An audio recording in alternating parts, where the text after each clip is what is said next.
Good morning, ಹೇಗಿದ್ದೀರಾ? ಎಲ್ಲರೂ ಚೆನ್ನಾಗಿದ್ದೀರಾ? ನಾನು ಚೆನ್ನಾಗಿದ್ದೀನಿ, ನೀವು ಚೆನ್ನಾಗಿದ್ದೀರಾ ಅಂತ ನಾನು ಭಾವಿಸ್ತೀನಿ. So welcome to my channel Sangeetha Samachara. So guys, ನಾನಿವತ್ತು ಸಂಡೇ ಬ್ಲಾಗ್ನ ನಿಮ್ಮ ಜೊತೆ ಶೇರ್ ಮಾಡ್ತಾ ಇದ್ದೀನಿ. ಈ ಸಂಡೇಯಲ್ಲಿ ನಾವೇನೆಲ್ಲ ಮಾಡ್ತೀವಿ, ಹಾಗೆ ನಾನು ಅಮ್ಮನ ಮನೆಗೆ ಬಂದಿದ್ದೆ, ಸ್ವಲ್ಪ ಕೆಲಸ ಆಯಿತು. ಸೊ ಹಾಗಾಗಿ ಇಲ್ಲಿ ಏನೇನೆಲ್ಲ ಆಗುತ್ತೆ, ನಾವು ಈ ಬ್ಲಾಗ್ ಇವತ್ತು ಏನೇನೆಲ್ಲ ಕೆಲಸಗಳಿರುತ್ತೆ, ಹಾಗೆ ಏನೆಲ್ಲ ಕುಕ್ ಮಾಡ್ತಾ ಇದ್ದೀವಿ, ಏನು ವಿಶೇಷತೆ ಅಂತ ನಿಮ್ಮ ಜೊತೆ ಶೇರ್ ಮಾಡ್ತೀನಿ. ಓಕೆನಾ? ಈ ವಿಡಿಯೋನ ನಮ್ಮ ಮನೇಲಿದ್ದಾಗ ಕ್ಯಾಪ್ಚರ್ ಮಾಡಿದ್ದು. ಇದು ಫಸ್ಟ್ ಟೈಮ್ 2024ಅಲ್ಲಿ ಮಳೆ ಆಗಿರೋದನ್ನು. ಸೊ ಈ ಮಳೆ ತುಂಬಾ ಮುಖ್ಯ ರೈತರಿಗೆ, ನಮಗೂ ಕೂಡ. ಎಷ್ಟು ಹಾಟ್ ಅಂತ ಅನ್ನಿಸ್ತಾ ಇದೆ ಅಂದರೆ ಇವಾಗ ಈ ಸೀಸನಲ್ಲಿ ಅಂದರೆ ತುಂಬ ಸೆಕೆ ಅನ್ನೋದು ಸ್ಟಾರ್ಟ್ ಆಗಿಬಿಟ್ಟಿದೆ. ಮಕ್ಕಳು ಮಲಗಲಿಕ್ಕೂ ಆಗ್ತಿಲ್ಲ ನೈಟು, ಆ ಥರ ಸೆಕೆ ಹೋಗ್ಬಿಟ್ಟಿದೆ ಇದನ್ನೆಲ್ಲ ನೋಡಿಕೊಂಡು. ಆಮೇಲೆ ಆ ಸೆಕೆಗೆ, ಆ ಬೆವರಿಗೆಲ್ಲ ಸೊ ಮಳೆ ಎಷ್ಟು ಇಂಪಾರ್ಟೆಂಟ್ ಅಂತ ನಂಗೆ ಗೊತ್ತಾಯಿತು ಈ ಸಮ್ಮರಲ್ಲಿ. ಸೊ ಹೀಗೆ ಮಳೆ ಅನ್ನೋದು ಬರಲಿ, ನೆಲ ತಣ್ಣಗಾಗಲಿ, ರೈತರಿಗೂ ಖುಷಿ ಆಗಲಿ, ಮಳೆ ಬೆಳೆ ಅನ್ನೋದು ಚೆನ್ನಾಗಿ ಬರಲಿ ಅಂತ ನಾನು ಹಾರೈಸ್ತೀನಿ. ಹಾಗೆ ಇದು ಸಂಡೇ ವ್ಲಾಗ್ ಆಗಿರೋದ್ರಿಂದ ನಾನು ಇದು ಅಮ್ಮನ ಮನೆಯಲ್ಲಿ ಶೂಟ್ ಮಾಡಿರೋದು ನಾನು ನಿಮ್ಮ ಜೊತೆ ಶೇರ್ ಮಾಡ್ತಾ ಇದ್ದೀನಿ. ನೀವು ನೋಡ್ಬೋದು ನಮ್ಮ ಹಸ್ಬೆಂಡ್ ಯಾವ ಥರ ಕೂತಿದ್ದಾರಂತೆ. ಪಾಪುಗೆ ಊಟ ಮಾಡಿಸೋಣ ಅಂತ ಕರ್ಕೊಂಬಂದಿದ್ದೆ, ಬಟ್ ಅವಳು ತಿನ್ನಲಿಲ್ಲ, ಆಟ ಆಡ್ತಾ ಇದ್ಲು. ಸ್ವಲ್ಪ ಮನೆಗೆ ನೆಂಟರು ಬರೋದ್ರಿಂದ ಸ್ವಲ್ಪ ಚೆನ್ನಾಗಿ ಫ್ರಾಕ್ ಹಾಕಿದೆ, ಅದನ್ನೇ ಹಾಕ್ಕೊಂಡು ಆಟ ಆಡ್ತಾಯಿದ್ಲು. ಅವಳಿಗೆ ಒಳಗಡೆ ಇರೋದಕ್ಕಿಂತ ಹೊರಗಡೆ ಔಟ್ಸೈಡ್ ಆಟ ಆಡೋದು ತುಂಬಾ ಇಷ್ಟ ಆಗುತ್ತೆ. ಹಾಗೆ ಇಲ್ಲಿ ಔಟ್ಸೈಡ್ ಅಂದರೆ ಸ್ವಲ್ಪ ಬೀದಿ ನಾಯಿಗಳು ಜಾಸ್ತಿ ಇದ್ದಾವೆ. ಸೊ ಅದಕ್ಕೂ ಹೆದರ್ಕೊಂತಾರೆ. ಅದು ಹೊಸದಾಗಿ ಮುಖಗಳು ನೋಡಿದರೆ ಅದು ಸ್ವಲ್ಪ ಬೊಗಳೋದೆಲ್ಲ ಸ್ಟಾರ್ಟ್ ಮಾಡಿಬಿಡ್ತವೆ ಬೀದಿ ನಾಯಿಗಳು. ಸೊ ಹಾಗಾಗಿ ಅದಕ್ಕೋಸ್ಕರ ನಾವು ಸ್ವಲ್ಪ ಹೊರಗಡೆ ಬಿಡೋಲ್ಲ, ಟೆರೆಸ್ ಮೇಲೆ ತೊಗೊಂಬಂದು ಟೆರೆಸ್ ಮೇಲೇ ಆಟ ಆಡ್ತಾರೆ ಚೆನ್ನಾಗಿ. ನೀರಲ್ಲಿ ಆಟ ಆಡೋದು ಅಂದರೆ ತುಂಬ ಇಷ್ಟ ಅವಳಿಗೆ. ಸೊ ಇಲ್ಲೇ ಆಟಾಡಿಕೊಂಡು ಸ್ವಲ್ಪ ಅದು ಸ್ಟೆಪ್ಸ್ ಹತ್ತೋದು ಇಳಿಯೋದು ಇದೇ ಕೆಲಸ ಅವಳದು. ಸೊ ಹಾಗಾಗಿ ಯಾರೋ ಒಬ್ಬರು ನೋಡಲೇಬೇಕು, ಅವಳನ್ನ ಕಂಟ್ರೋಲ್ ಮಾಡಲೇಬೇಕಾಗ್ತದೆ. ಇಲ್ಲಾಂದರೆ ಯಾವ ಟೈಮಲ್ಲಿ ಯಾವ ಥರ ಮಾಡ್ತಿರ್ತಾಳೆ ಅಂತಲೂ ಗೊತ್ತಾಗಲ್ಲ. ಸೊ ನಾವು ಮಾರ್ನಿಂಗ್ ಬ್ರೇಕ್ಫಾಸ್ಟ್ಗೆ ಇಲ್ಲಿ ಚಿಕನ್ ಕರಿ ಮಾಡಿದ್ವಿ. ಚಿಕನ್ ಕರಿ ಜೊತೆ ಸ್ವಲ್ಪ ದೋಸೆ, ಹಾಗೆ ರೆಡಿಮೇಡ್ ಪರೋಟ ಸಿಗುತ್ತೆ ನಿಮಗೆ ಔಟ್ಸೈಡು. ಈ ಪರೋಟನ ತೊಗೊಂಬಂದಿದ್ವಿ. ಪರೋಟ ಯಾರು ತಿನ್ನಲ್ಲ ಅವರು ದೋಸೆ ತಿನ್ಕೋತಾರೆ ಅಂತ ಹೇಳ್ಬಿಟ್ಟು ರೆಡಿಮೇಡ್ ಪರೋಟ ಸಿಗುತ್ತೆ ಈಗ ಹೊರಗಡೆ ಎಲ್ಲ. ಸೊ ಇದು ಬಾಳೆಹಣ್ಣು ಕೂಡ ತೊಗೊಂಬಂದಿದ್ರು, 60 ರುಪೀಸ್ ಕಿಲೋ ಅಂತ ಹೇಳಿ. ಇದು ನೋಡಿ ಎಷ್ಟು ದೊಡ್ಡದಾಗಿದೆ ಸೈಜ್ ಅಂತ ಹೇಳಿ. ನಾರ್ಮಲಾಗಿ ಈ ಥರ ಸೈಜ್ ಸಿಗೋಲ್ಲ, ಬಟ್ ಇದು ತುಂಬಾ ದೊಡ್ಡದಾಗಿತ್ತು ನೋಡಿ, ನನ್ನ ಕೈಗಿಂತ ದೊಡ್ಡದಾಗಿದೆ ಅಷ್ಟು. ಇದರಲ್ಲಿ ವಿಡಿಯೋಲಿ ಸ್ವಲ್ಪ ಚಿಕ್ಕದು ಕಾಣಿಸ್ತಿರ್ಬೋದು ನಿಮಗೆ, ಬಟ್ ಭಾಳ ಸೈಜಲ್ಲಿ ತುಂಬಾ ದೊಡ್ಡದಾಗಿತ್ತು. ಒಂದು ತಿಂದರೆ ಹೊಟ್ಟೆ ತುಂಬಷ್ಟಾಗಿತ್ತು. ಸೊ ನಾವು ಮಾರ್ನಿಂಗ್ ಬ್ರೇಕ್ಫಾಸ್ಟ್ಗೆ ನೆಂಟರು ಬರ್ತಾರಲ್ಲ, ಅವರು ಬರೋ ತನಕ ಸ್ವಲ್ಪ ವೆಯ್ಟ್ ಮಾಡೋಣ ಅಂತ ವೆಯ್ಟ್ ಮಾಡ್ತಾಯಿದ್ವಿ. ತುಂಬ ಹೊಟ್ಟೆ ಹಶ್ವಾಗ್ತಾಯಿತ್ತು.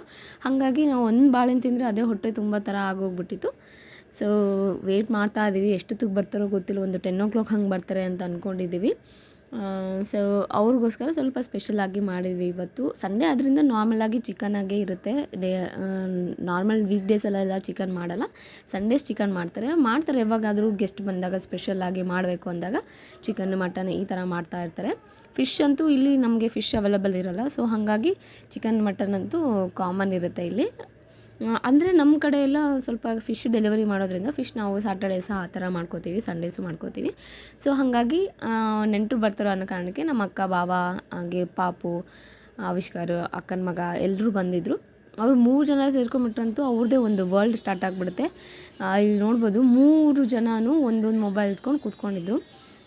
ಮತ್ತು ಹೇಗೆ ಅಂದರೆ ಅದು ಸೇಮ್ ಏಜು, ನಮ್ಮ ಪಾಪುದು ಆಮೇಲೆ ಚೋಟುದು ಸೇಮ್ ಏಜು, ಅಂದರೆ 3 months ಡಿಫ್ರೆನ್ಸ್ ಅಷ್ಟೇ ಅವರಿಬ್ರಿಗೂ. ಇವನು ಸ್ವಲ್ಪ 5 years ದೊಡ್ಡವನಾಗುತ್ತೆ. ಇವನದು ನೆಕ್ಸ್ಟ್ 2 daysಲ್ಲಿ ಬರ್ಡೇ ಇದೆ. ಸೊ ಒಂದು ಬರ್ಡೇಗೆ ಹೋಗಬೇಕು ಅಂತ ಇದ್ದೀವಿ, ನೋಡೋಣ ಆದರೆ ಹೋಗೋಣ ಅಂತ ಇದ್ದೀವಿ. ಸೊ ಈವ್ನಿಂಗಲ್ಲಿ ಸ್ವಲ್ಪ ಒಂದು 4 o'clock ಆ ಟೈಮ್ ಆಗಿತ್ತು. ಎಲ್ಲ ರೆಸ್ಟ್ ಮಾಡಿ ಆದಮೇಲೆ ಸ್ವಲ್ಪ ಏನಾದರೂ ಸ್ನ್ಯಾಕ್ಸ್ ಥರ ತಿನ್ನೋಣ ಅಂತ ಅನಿಸ್ತು. ಸೊ ಹಾಗಾಗಿ ಸ್ವಲ್ಪ ಹೊರಗಡೆ ಹೋಗಿದ್ವಿ. ಇದು ಹೊಸದಾಗಿ ಸ್ಟಾರ್ಟ್ ಆಗಿದೆ ಶಾಪು, ನಾವು ಹೋಗಿರಲಿಲ್ಲ, ಇದೇ ಫಸ್ಟ್ ಟೈಮ್ ಹೋಗಿದ್ದು. ಅಂದರೆ ಸ್ವಲ್ಪ ಚಾಟ್ಸ್ ಏನಾದರೂ ತೊಗೊಳ್ಳೋಣ ಅಂತ ಅಂದ್ಕೊಂಡ್ವಿ. ಸೊ ಮಸಾಲ ಪೂರಿ, ಪಾನಿಪುರಿ ತೊಗೊಂಡ್ವಿ. ಆಮೇಲೆ ಪಾಪಗೋಸ್ಕರ ಒಂದು ಮಸ್ಮಿಲನ್ ಜ್ಯೂಸ್ ತೊಗೊಂಡ್ವಿ. ಗೋಬಿ ತೊಗೊಳ್ಳೋಣ ಅಂತ ಅಂದ್ಕೊಂಡ್ವಿ, ಆದರೆ ಅದಕ್ಕೆ ಹೊಟ್ಟೆ ತುಂಬೋಗ್ಬಿಡ್ತು. ಸೊ ಹಾಗಾಗಿ ಇಲ್ಲೇ ಹೊಟ್ಟೆ ತುಂಬ್ಕೊಂಬಂದುಬಿಟ್ರೆ ಇನ್ನು ಊಟನೇ ಮಾಡಲ್ಲ ಅಂತ ಹೇಳಿ ಸೊ ಸ್ವಲ್ಪನೇ ತೊಗೊಂಡ್ವಿ. ಅದಾದಮೇಲೆ ಸ್ವಲ್ಪ ಔಟ್ಸೈಡು ಅಗ್ರಿಕಲ್ಚರ್ ಲ್ಯಾಂಡ್ ಥರ ಸ್ವಲ್ಪ ಸೈಡ್ ನೋಡೋಣ ಅಂತ ಹೊರಗಡೆ ಹೋಗಿದ್ವಿ. ಅಂದರೆ ಹೇಗೆ ಅಂದರೆ ಇವಾಗಿನ ಕಾಲದಲ್ಲಿ ನಾವು ಯಾವುದಾದ್ರ ಮೇಲೆ ಇನ್ವೆಸ್ಟ್ ಮಾಡಲೇಬೇಕಾಗುತ್ತೆ. ಅದು ಯಾವುದೇ, ಈಗ ನಾವು ಗೋಲ್ಡ್ ಮೇಲೆ ಇನ್ವೆಸ್ಟ್ ಮಾಡಿದ್ರು ಅದು ಸ್ವಲ್ಪ ಮುಂದೆ ರೇಟ್ ಅನ್ನೋದು ಬರುತ್ತೆ, ಅದ್ರ ಮೇಲೆ ಇನ್ವೆಸ್ಟ್ ಮಾಡಿದ್ರೆ ಸ್ವಲ್ಪ ಒಳ್ಳೆಯದೇ ಅಂತ ಅನಿಸುತ್ತೆ. ಹಾಗೆ ಸೈಟ್ ಮೇಲೆ ಇನ್ವೆಸ್ಟ್ ಮಾಡೋದು, ಇವೆರಡು ಮೇಲೆ ನನಗೆ ಸ್ವಲ್ಪ ಬೆನಿಫಿಟ್ ಅಂತ ಅನ್ನಿಸ್ತದೆ ನಮಗೆ ಇನ್ವೆಸ್ಟ್ ಮಾಡೋದ್ರಿಂದ. ಸೊ ನಾವು ಪ್ಲ್ಯಾನ್ ಮಾಡ್ತಾ ಇದ್ದೀವಿ ಎಲ್ಲಾದರೂ ಸ್ವಲ್ಪ ಪೀಸ್ಫುಲ್ಲಾಗಿರಬೇಕು, ನೇಚರ್ ಜೊತೆ ಇರಬೇಕು ಅಂತ ನನಗೆ ಇಷ್ಟ. ಸೊ ಹಾಗಾಗಿ ಸ್ವಲ್ಪ ದೂರ, ಸಿಟಿ ಬೇಡ, ಆ ಕ್ರೌಡ್ನೆಸ್ಸು, ಆ ಸೌಂಡು ಅದೆಲ್ಲ ಬೇಡ, ಪೀಸ್ಫುಲ್ಲಾಗಿ ಇರಬೇಕು ಅಂತ ನಂಗೆ ಅನ್ನಿಸ್ತದೆ. ನನಗೆ ಏನು ಅಂದರೆ ಸ್ವಲ್ಪ ಗಿಡ ಮರಗಳೆಲ್ಲ ಜೊತೆ ಇರೋಕ್ಕೆ, ನಮ್ಮ ಮನೆ ಮಾಡ್ಕೊಂಡಿರ್ಲಿಕ್ಕೆ ಅಂತ ನನಗೆ ಸಖತ್ ಇಷ್ಟ ಆಗ್ತದೆ. ಅದೇ ಥರ ನನಗೂ ಸ್ವಲ್ಪ ತಲೆಯಲ್ಲಿರೋದು. ಸೊ ಹಾಗಾಗಿ ಆ ಥರ ಯಾವುದಾದ್ರೂ ಸಿಗುತ್ತಾ ನೋಡೋಣ ಅಂತ. ಅಂದರೆ ಸದ್ಯಕ್ಕೆ ತೊಗೊಳ್ಳೋ ಪ್ಲ್ಯಾನ್ ಇಲ್ಲ, ಜಸ್ಟು ಹುಡುಕಾಡ್ತಾ ಇದ್ದೀವಿ, ನೋಡೋಣ ಎಲ್ಲಾದರೂ ಸಿಗುತ್ತೋ ಏನೋ ಅಂತ ಹೇಳಿ. ಸೊ ಹಾಗಾಗಿ ಅದನ್ನು ನೋಡೋಣ ಅಂತ ಹೋಗಿದ್ವಿ. ಇದು ನನಗೆ ಇಷ್ಟ ಆಯಿತು, ಪೀಸ್ಫುಲ್ ಅಂತ ಅನ್ನಿಸ್ತು. ನೋಡೋಣ, ನಮಗೆ ತೊಗೋಬೇಕು ಅಂತ ನಮ್ಮ ಬಜೆಟಲ್ಲಿ ಬಂದರೆ ತೊಗೋಬೋದು, ಇಲ್ಲ ನೋಡೋಣ ಮುಂದೆ ಆದರೂ ತೊಗೋಬೋದು ಅಂತ ಅನ್ನಿಸ್ತು. ಸೊ ಪರವಾಗಿಲ್ಲ, ಇದು ಲ್ಯಾಂಡ್ ಅಂತೂ ಓಕೆ, ಪರವಾಗಿಲ್ಲ. ನಮ್ಮಿಂದ ಸ್ವಲ್ಪ ಒಂದು 2-3 ಕಿಲೋಮೀಟರ್ಸ್ ದೂರ ಇದೆ. ಸೊ ಅದಾದಮೇಲೆ ನೆಕ್ಸ್ಟು ನಾವು ನೋಡ್ಕೊಬಂದ್ವಿ. ಪಾಪುನ ಮನೆಯಲ್ಲೇ ಬಿಟ್ಟು ಹೋಗಿದ್ವಿ. ಅವಳಿಗೋಸ್ಕರ ಸ್ವಲ್ಪ ಏನಾದರೂ ವಾಟರ್ ಬಾಟಲು ಹಾಗೆ ಸ್ವಲ್ಪ ಶೂಸ್ ನೋಡೋದಿತ್ತು. ಸೊ ಹಾಗಾಗಿ ಇಲ್ಲಿ ಒಂದು ಮಾರ್ಟ್ ಅಂತ ಇದೆ ಬಳ್ಳಾರಿಲಿ, ಸ್ವಲ್ಪ ದೊಡ್ಡದು ಕಿಡ್ಸ್ ಝೋನ್ ಥರನೇ ಬರುತ್ತೆ. ಇದು ಹೆಸರು ಗೊತ್ತಾಗಲಿಲ್ಲ ನನಗೆ, ಮರ್ತೋಗ್ಬಿಟ್ಟೆ. ಸೊ ಅಲ್ಲಿ ಹೋಗಿದ್ವಿ. ನೀವು ನೋಡ್ಬೋದು ವೆರೈಟಿ ಆಫ್ ಡಾಲ್ಸ್, ಹಾಗೆ ವೆರೈಟೀಸ್ ಆಫ್ ಡಿಸೈನರ್ ವೇರ್ಸ್, ಆಮೇಲೆ ಶೋ ಪೀಸಸ್ಸು ಇದೆಲ್ಲ ಸಖತ್ತಾಗಿತ್ತು. ಅದನ್ನು ಹಾಗೆ ನೋಡ್ತಾ ತೊಗೊಳ್ಳೋಣ ಅಂದರೆ, ಬಟ್ ಕಾಸ್ಟ್ ಅಂತೂ ಸಖತ್ ಹೆವಿ ಅಂತ ಅನ್ನಿಸ್ತು, ಜಾಸ್ತಿ ಪ್ರೈಸ್ ಅಂತಲೇ ಅನ್ನಿಸ್ತು ಕಂಪೇರ್ ಟು ಔಟ್ಸೈಡ್ ಅಂತ. ಸೊ ಹಾಗಾಗಿ ಜಸ್ಟ್ ಬಂದೆ ನಾನು. ನೋಡೋಣ ನೆಕ್ಸ್ಟ್ ಟೈಮ್ ಬಂದಾಗ ಪರ್ಚೇಸ್ ಮಾಡ್ಕೊಬೋದು. ಇವಾಗ ಸದ್ಯಕ್ಕಂತೂ ಏನಿಲ್ಲ. ಪಾಪುಗೋಸ್ಕರ ಏನು ನೆಸೆಸಿಟಿ ಇದೆ ಅದನ್ನು ಮಾತ್ರ ತೊಗೊಂಡು ಹೋಗೋಣ ಅಂತ ಬಂದಿದ್ದೀವಿ. ಪಾಪುಗೆ ಒಂದು ವಾಟರ್ ಬಾಟಲ್ ಹಾಗೆ ಒಂದು ಶೂ ನೋಡಿದ್ದೆ. ಈ ಶೂನು ಸರಿ ಹೋಗಲಿಲ್ಲ. ವಾಟರ್ ಬಾಟಲ್ ಅಂತೂ ಇವಳ್ದು ಇವಾಗಿರೋ ಸದ್ಯಕ್ಕೆ ಲೀಕೇಜ್ ಆಗ್ತಾ ಇದೆ. ಸೊ ಹಾಗಾಗಿ ಅದನ್ನು ಸ್ವಲ್ಪ ಚೆನ್ನಾಗಿರೋದು ಕ್ವಾಲಿಟಿ ಥರ ಬರುತ್ತಲ್ಲ ಅದು ತೊಗೊಳ್ಳೋಣ ಅಂತ ಅಂದ್ಕೊಂಡಿದ್ದೀವಿ. ನೋಡ್ಬೋದು ನೀವು ಯಾವ ಥರ ವೆರೈಟಿ ಆಫ್ ಶೋ ಪೀಸಸ್ ಇದೆ ಇಲ್ಲಿ ಅಂತೇಳಿ. ಹಾಗೆ ಫ್ಲವರ್ ವಾಸ್ ಕೂಡ ಸಖತ್ತಾಗಿತ್ತು. ಡಿಫ್ರೆಂಟ್ ವೆರೈಟೀಸ ಥರ ಹ್ಯಾಂಗಿಂಗ್ಸ್ ಥರ ಇತ್ತು, ಶೋ ಪೀಸ್. ನಾರ್ಮಲಾಗಿ ಶಾಪ್ಸ್ಗೆ ಹೋದರೆ ನಾನು ಯಾವುದೋ ಒಂದು ಪರ್ಚೇಸ್ ಮಾಡ್ಕೊಂಬರ್ತೀನಿ, ಯಾವುದಾದ್ರೂ ಇಷ್ಟ ಆಗುತ್ತೆ ತೊಗೊಳ್ಳೇಬೇಕು ಅಂತ ಅನ್ನಿಸ್ತಾ ಇರುತ್ತೆ.